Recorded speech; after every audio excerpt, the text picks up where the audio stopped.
More light. I can't see the bleeder. Right here, Doctor. Keep that oxygen steady. January 23rd, 1944. Anzio Beachhead, Italy, 3:17 in the morning. The generator coughed, died, plunged the surgical tent into absolute darkness, then sputtered back to life with a mechanical wheeze that sounded almost human. Captain John Harper didn't look up from the exposed femoral artery, pulsing weakly beneath his gloved fingers. Blood, too little of it, really, oozed rather than spurted from the mangled tissue. The German first lieutenant on his table was already half ghost, his blood pressure somewhere in that gray zone where the body begins its quiet negotiations with death. Pressure? Harper's voice cut through the tense, thick air, a compound of ether, gangrene, unwashed men, and the peculiar metallic sweetness of mass trauma. 60/30, Nurse Williams answered, her own hand steady on the ether mask, despite the way her voice trembled. Dropping. The generator stuttered again. The single bare bulb suspended above the operating table flickered, casting Harper's shadow huge and distorted against the canvas wall. Somewhere beyond the tent, artillery rumbled. Theirs or the Germans. Impossible to tell anymore. After 72 hours of continuous shelling, the war had become a kind of weather, an ambient condition of existence rather than discrete events. Harper's fingers found what they were looking for. The ragged end of the femoral, retracted up into the thigh by muscle contraction. He clamped it. The lieutenant's leg, what remained of it, lay on the ground beside the table, still wearing its Wehrmacht boot. Nobody had bothered to remove it yet. There were protocols for such things in peacetime, dignities and procedures. At 3 in the morning in a field hospital, 9 miles from the front lines, with 2 Americans waiting for surgery and plasma reserves at 7%. There was only triage and the terrible mathematics of who lives, who dies, who waits. Another unit of plasma, Harper said. The silence that followed lasted perhaps 3 seconds. But those 3 seconds contained multitudes. Private Chen, monitoring the drip, looked at Nurse Williams. Williams looked at the plasma stores. 5 units remaining, 4 already tagged for Staff Sergeant Morrison, who'd taken shrapnel to the abdomen, and Private First Class Kowalski, who had what was probably a fractured skull. 1 unit left, and here was Harper, asking for it for a German. "Doctor," Williams began. "Now, Lieutenant." She handed him the plasma. Her face said everything she couldn't. That Morrison had a wife in Baltimore and a daughter he'd never met. That Kowalski had saved 3 men from a burning half-track yesterday. That this German, this enemy, had probably killed Americans. Might have killed people they knew, men they'd treated, men they'd buried. Harper hung the plasma himself, his hands moving with the automaticity of 10,000 prior surgeries.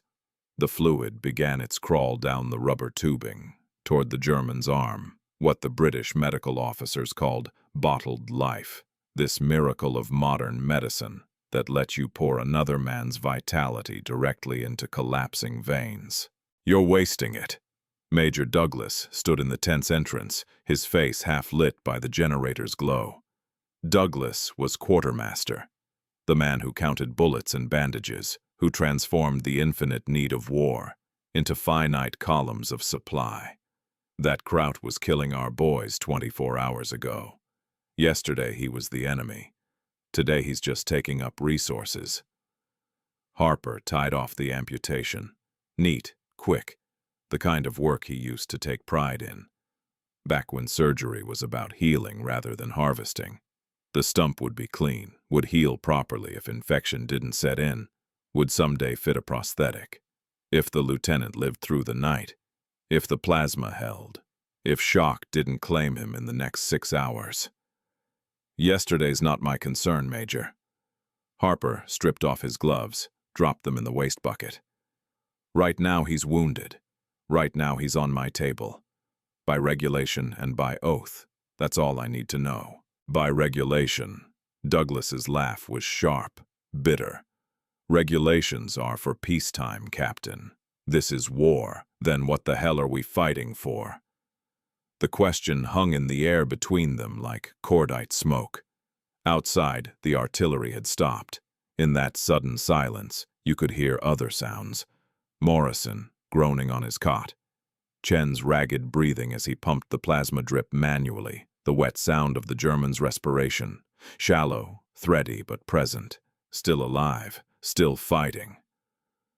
Douglas left without answering. Perhaps there was no answer, or too many answers, or none that would survive contact with the reality of this tent, this night, this war that had already killed 60 million and wasn't nearly finished. Harper moved to check on Morrison, too. The sergeant was conscious, his eyes tracking the doctor's movement. "You gave him our plasma," Morrison said. "Not a question, an observation." His voice carried no accusation, only a kind of tired recognition, as if he'd suspected all along that the war would eventually arrive at this exact moral calculus. "I gave a wounded man plasma. He's German, he's human." Morrison closed his eyes. When he spoke again, his voice was softer. Yeah, I guess he is." 23 hours earlier, the capture had been almost accidental. The German first lieutenant, Harper would later learn his name was Klaus Adler, 26 years old, from Stuttgart, an architect before the war, had been dragging himself across no man's land when Corporal Stevens and Private Washington found him. They'd been on patrol, probing German positions after the nighttime artillery exchange, when Washington literally tripped over Adler's body in a shell crater. Thought he was dead, Washington would tell Harper later. Would have left him there, honest to God. But Stevens, he sees the leg, how it's just wrong, twisted completely around. And the German, he's trying to say something, can't get the words out, just making these sounds. And Stevens says, "Jesus Christ, we can't leave him like this." So we dragged him back. They'd carried Adler for 3 miles across terrain, so thoroughly shelled it looked like the surface of the moon. A landscape drained of every quality except mud and death. German artillery had found their range twice. Washington took a piece of shrapnel to the shoulder, minor but bleeding, and still he'd held on to the German's jacket, dragging him through the muck. "Why?" Harper asked later, genuinely curious. Washington had shrugged his good shoulder. Seemed like the right thing, I guess. He was suffering. Such a small word. Suffering to contain what Adler must have experienced in that shell crater. The femoral artery doesn't sever cleanly. It tears, shreds, releases blood in pulsing gouts that speak directly to the hindbrain's most ancient terror.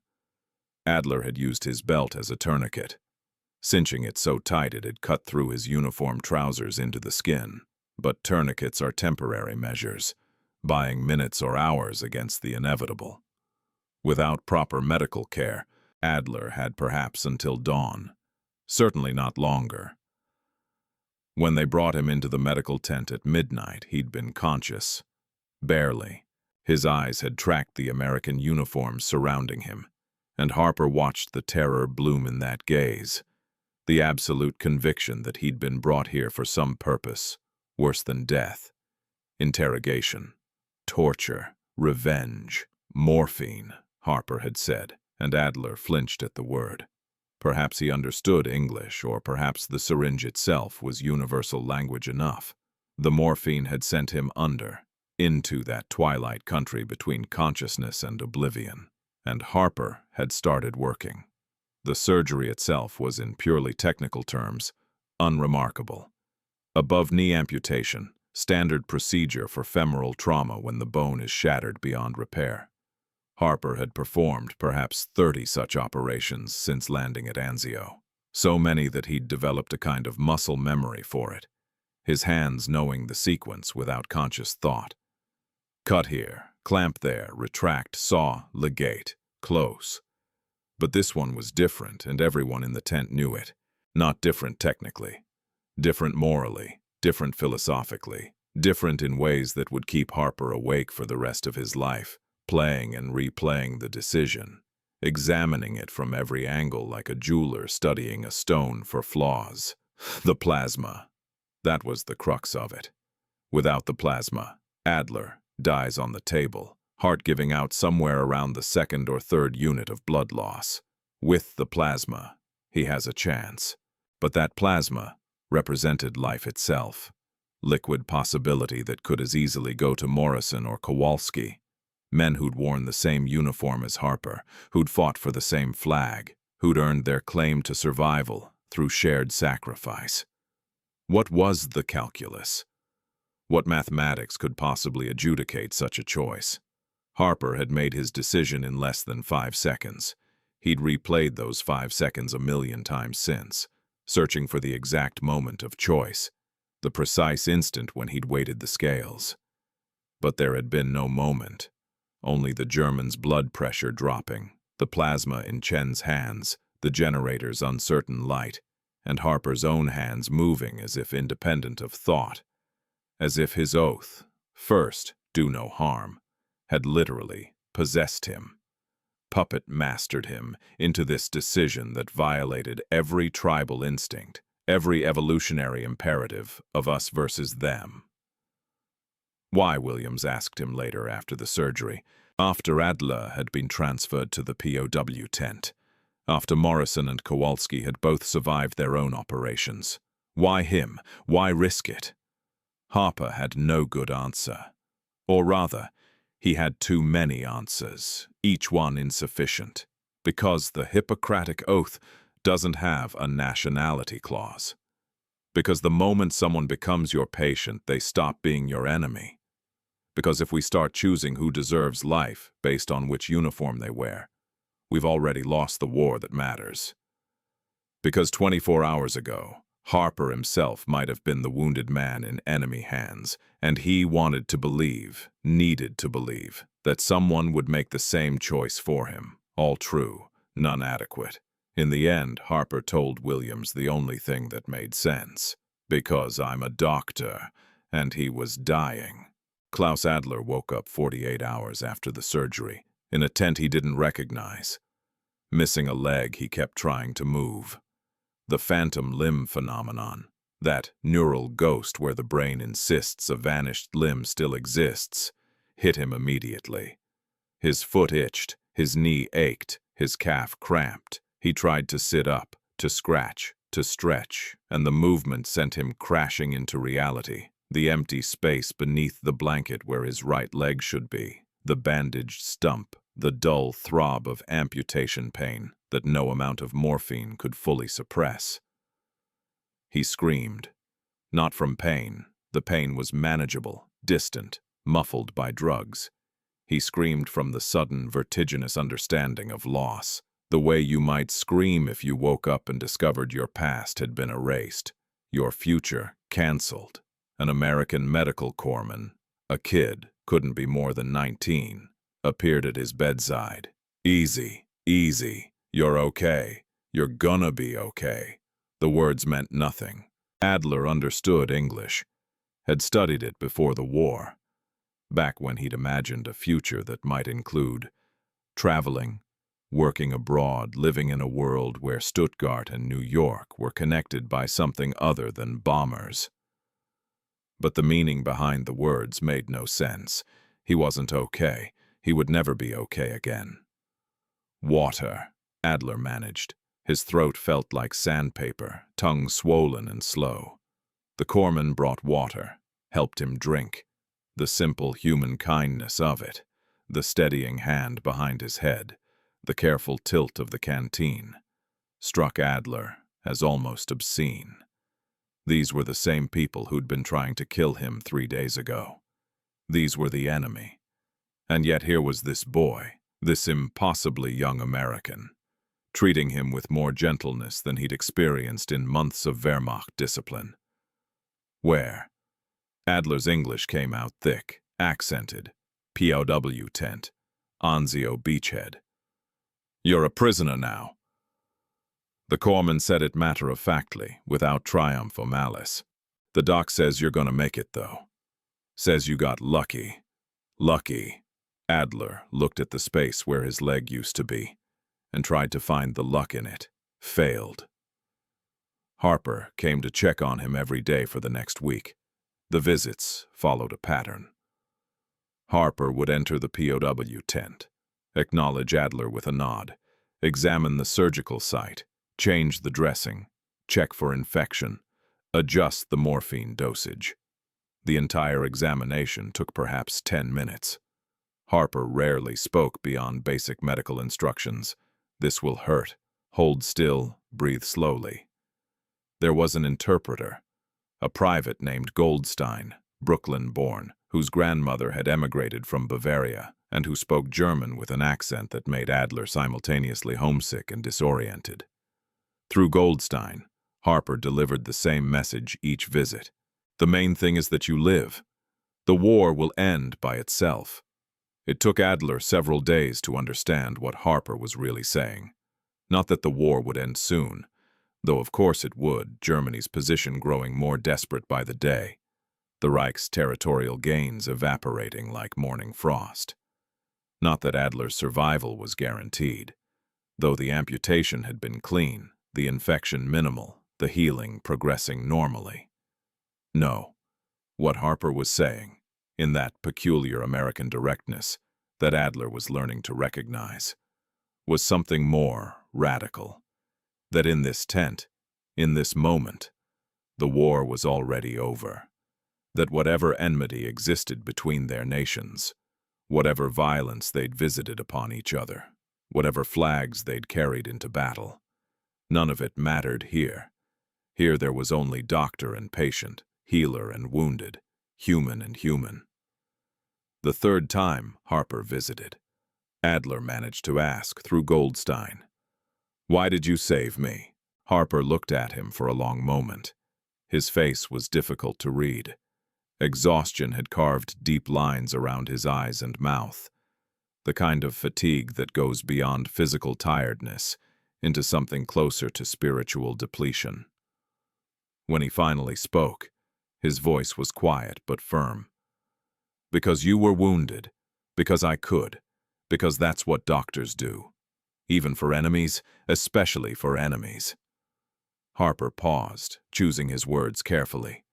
Anyone can save their friends. But if we only save the people on our side, we're not doctors anymore. We're just soldiers in white coats, Goldstein translated. Adler heard the words, understood them intellectually, but emotionally they remained opaque, incomprehensible. His entire world, his education, his military training, his experience of the war, had prepared him to understand violence, hierarchy, loyalty to tribe. This other thing, this deliberate choice to preserve enemy life at personal cost, existed outside his conceptual framework. "I don't understand," Adler said finally. Harper smiled, and it was the saddest smile Adler had ever seen. "Yeah," he said. "I know. Maybe someday you will, or maybe you won't. Either way, you're alive. That's enough." The full story emerged gradually, piece by piece, through conversations with other prisoners and the American guards. Adler learned about the plasma shortage, about Morrison and Kowalski waiting for surgery while Harper operated on him, about Major Douglas's objections, about the generator failing twice during the operation, plunging the tent into darkness, while Harper worked blind, his hands guided only by touch and memory. About Nurse Williams manually ventilating him when the ether apparatus malfunctioned. About Private Chen pumping the blood drip by hand for 45 minutes straight when the gravity feed proved too slow. Each detail added weight to a debt Adler couldn't possibly repay. He'd been raised Lutheran, had absorbed enough theology to understand the concept of grace, unmerited favor, salvation offered freely to the undeserving. But that had always been abstract, theoretical, a matter for Sunday sermons and confirmation classes.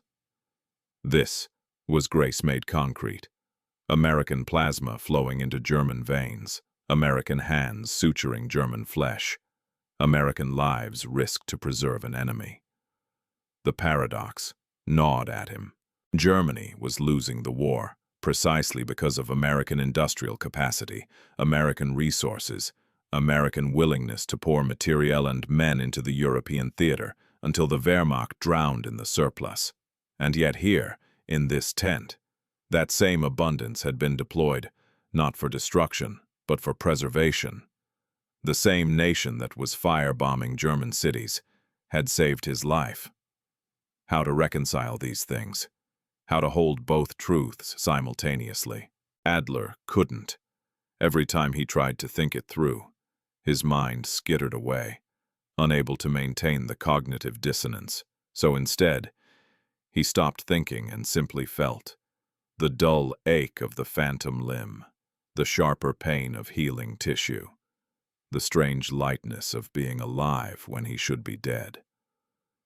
By April, Adler had been transferred to a POW camp in Louisiana. The journey itself had been surreal, transported by hospital ship across the Atlantic, an ocean he'd never imagined crossing, past U-boat zones where men he'd trained with were likely still hunting Allied convoys. The ship's medical facilities were astonishing. Clean, well-supplied, staffed by doctors and nurses who seemed almost bored by the routine of it, as if saving lives had become mundane through sheer repetition. America, when he finally saw it, looked nothing like the propaganda images of a decadent, weakened nation on the verge of collapse. The coastline bristled with industry. The ports teemed with ships. The trains that carried him inland were new, efficient, operated by civilians who seemed well-fed and confident. This was not a country being bled dry by war. This was a country barely inconvenienced by it. The POW camp, designated Camp Livingston, sat in the middle of Louisiana pine forest, a sprawling complex of barracks and administrative buildings surrounded by wire fence and watchtowers. It housed approximately 3,000 German prisoners, most of them captured in North Africa or Sicily. Men with the same exhausted, bewildered look Adler recognized from his own mirror. They gave him a prosthetic leg. Not immediately. The stump needed to fully heal first. But within 3 months. It was crude, uncomfortable. Nothing like the advanced limbs he'd seen in Germany's veteran hospitals. But it worked. He could walk, could stand, could move through the world without crutches. The camp library had German books, donated by some Lutheran church group in New Orleans. Adler spent hours there, reading Goethe and Mann, trying to reconstruct some sense of himself beyond prisoner, beyond soldier, beyond wounded. One afternoon he found a book on American civil liberties, translated into German, part of some well-meaning re-education program. It contained the Geneva Convention protocols for treatment of prisoners of war. He read them carefully, studied them, compared them against his own experience. According to the conventions, he should have received basic medical care, stabilization, prevention of unnecessary suffering. Harper had gone beyond that, had given him the same level of care an American soldier would receive, had prioritized his life equally with those of his own men, had made no distinction based on nationality or allegiance. That night, Adler began to write a letter. He addressed it to the International Committee of the Red Cross, Geneva, Switzerland. The letter took him 3 days to compose. He wrote it in German first, then translated it himself into English, wanting to be sure the meaning came through precisely.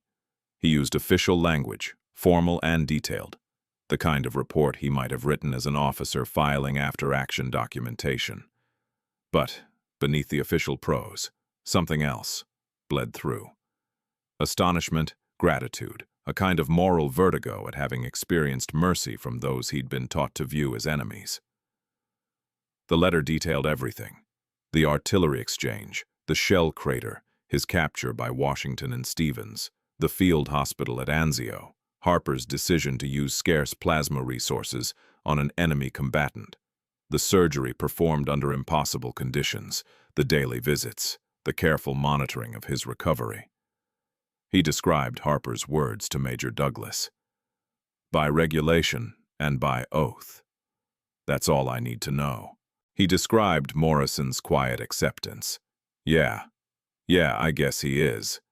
He described the American medical corpsman who'd helped him drink water, the simplicity of that kindness. I am writing to formally attest, Adler concluded, that Captain John Harper, United States Army Medical Corps, deliberately chose to preserve the life of an enemy officer using medical resources that were critically needed for his own men. He did so, not because he was ordered to, not because it was tactically advantageous, but because he believed, as he told me directly, that once I became his patient, my nationality ceased to matter.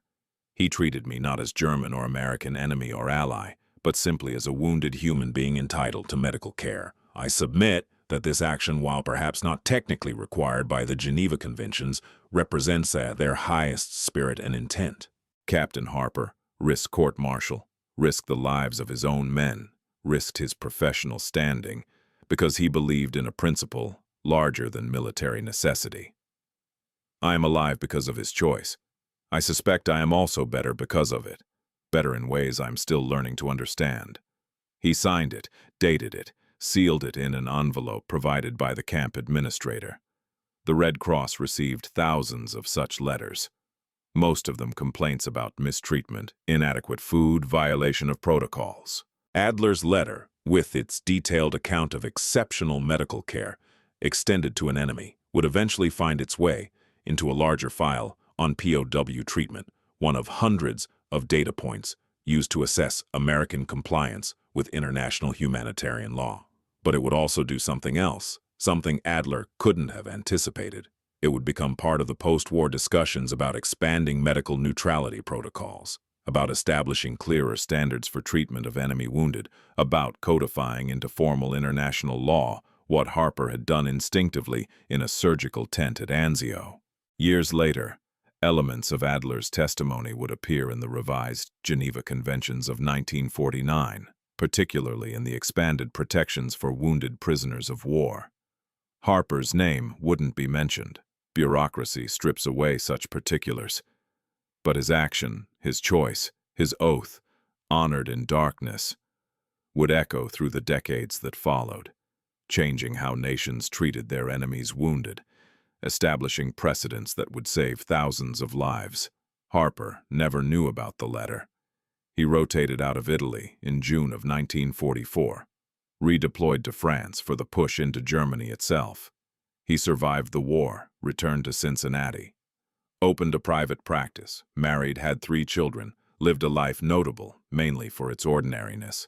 He never spoke about Anzio, never told his family about the German lieutenant, never mentioned the choice he'd made in that surgical tent. When his daughter asked him, years later, what he'd done in the war, he said only, "I was a doctor. I treated wounded men." "But what was it like?" she pressed. "The fighting, the danger, the—" "It was what it was," Harper interrupted, not unkindly. "I did what I could with what I had. Same as anyone. He died in 1987, at age 72, of a heart attack in his sleep.